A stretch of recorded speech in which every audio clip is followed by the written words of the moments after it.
മലയാളികളും മലയാള സിനിമയും ആഗോളതലത്തിൽ ശ്രദ്ധിക്കപ്പെടുന്ന കാലമാണിത്. കുറഞ്ഞ കാലയളവിൽ തന്നെ താരതമ്യേന ചെറിയ ഇൻഡസ്ട്രി ആയിരുന്നിട്ടും ഇവിടെ നിർമ്മിക്കപ്പെടുന്ന കുഞ്ഞു സിനിമകളുടെ മേൽവിലാസത്തിൽ ഈ ദേശവും ഇവിടുത്തെ മനുഷ്യരും ആഗോളതലത്തിൽ ചർച്ചയാവുകയാണ്.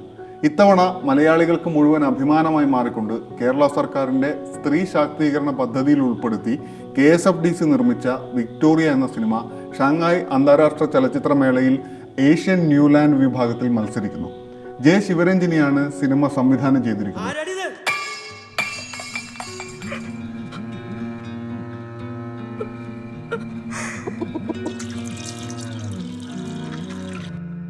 മലയാളത്തിലെ മികച്ച നവാഗത സംവിധായകയ്ക്കുള്ള അവാർഡ് കഴിഞ്ഞ IFFKയിൽ സ്വന്തമാക്കിയ ആളുകൂടിയാണ് ശിവരഞ്ജിനി.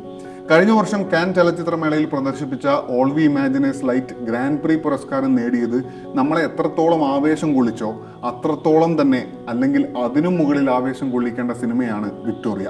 30 വർഷങ്ങൾക്കിപ്പുറം ഒരു ഇന്ത്യൻ സിനിമ കാൻ ചലച്ചിത്രമേളയുടെ പാന്തിയോർ വിഭാഗത്തിൽ മത്സരിക്കുന്നു എന്ന പ്രത്യേകതയുണ്ടായിരുന്നു ഓൾ വി ഇമാജിനേഴ്സ് ലൈറ്റ് എന്ന ചിത്രത്തിനെങ്കിൽ പൂർണ്ണമായും സർക്കാർ ഫണ്ട് ഉപയോഗിച്ച് നിർമ്മിച്ച വിക്ടോറിയ ഇത്തവണത്തെ ഷാങ്ഹായ് അന്താരാഷ്ട്ര ചലച്ചിത്രോത്സവത്തിൽ തിരഞ്ഞെടുക്കപ്പെട്ട ഏക ഇന്ത്യൻ സിനിമയാണ് എന്നതാണ് സന്തോഷവും അഭിമാനവും നൽകുന്നത്.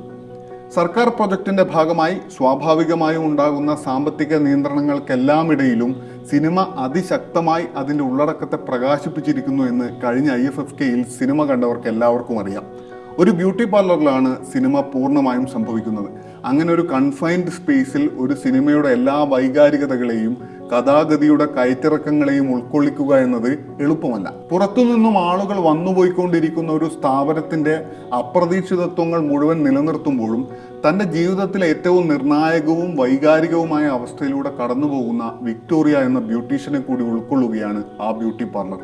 കസ്റ്റമേഴ്സായി വന്നിരിക്കുന്ന 2 സ്ത്രീകൾ, പാർലർ നടത്തുന്ന മറ്റു 2 സ്ത്രീകൾ, സ്കൂൾ വിട്ട് പാർലറിലേക്ക് സ്ഥിരം വിസിറ്റ് നടത്തുന്ന പെൺകുട്ടികൾ, ഇതിനെല്ലാം ഇടയിൽ വിക്ടോറിയയുടെ ജീവിതത്തിലേക്കും പുറം ലോകത്തേക്കും മാറി മാറി നോക്കി നിൽക്കുന്ന ഒരു കോഴിയും. ബ്യൂട്ടി പാർലർ എന്ന് പറയുമ്പോൾ ഒരു അത്യാധുനിക സംവിധാനമാണെന്ന് തെറ്റിദ്ധരിക്കരുത്. ഇതൊരു അബ്സല്യൂട്ട് മെസ്സാണെന്ന് മേൽപ്പറഞ്ഞ വിവരണങ്ങളിൽ നിന്നും വ്യക്തമാണല്ലോ. ഈ ബഹളങ്ങൾക്കിടയിൽ നിന്ന് വൈകുന്നേരമാകുമ്പോഴേക്കും തൻ്റെ ജീവിതത്തിന്റെ വഴി കണ്ടെത്തുകയാണ് വിക്ടോറിയ. സിംഗിൾ ടേക്കുകളുടെ ഒരു മേളമാണ് സിനിമ മുഴുവൻ. ചെറിയൊരു കടമുറി, അതിൽ ബ്യൂട്ടി പാർലറിന് ആവശ്യമായ സാധനങ്ങൾ, ആളുകൾ, കുട്ടികൾ, പിന്നെ ഒരു കോഴി. അതിനിടയിലൂടെ വിക്ടോറിയയുടെ മാനസിക വ്യാപാരങ്ങളെ പിന്തുടരുന്ന ക്യാമറ. ഈ ബഹളങ്ങൾക്കിടയിലൂടെ ഒരു ക്യാമറയും ക്യാമറാമാനും എങ്ങനെ കടന്നുപോയി എന്ന് നമ്മൾ അത്ഭുതപ്പെടും. എന്നുവച്ചാൽ ഷൂട്ട് തുടങ്ങുന്നതിന് മുമ്പ് തന്നെ കഥ മുഴുവനായും നടക്കുന്ന ഈ പാർലർ സ്പേസ് അവർ കൃത്യമായി മനസ്സിലാക്കി ഓരോ ക്യാമറ മൂവ്മെന്റുകളും ഷോട്ടുകളും കൃത്യമായി കൊറിയോഗ്രാഫ് ചെയ്തു എന്നാണ് മനസ്സിലാക്കേണ്ടത്.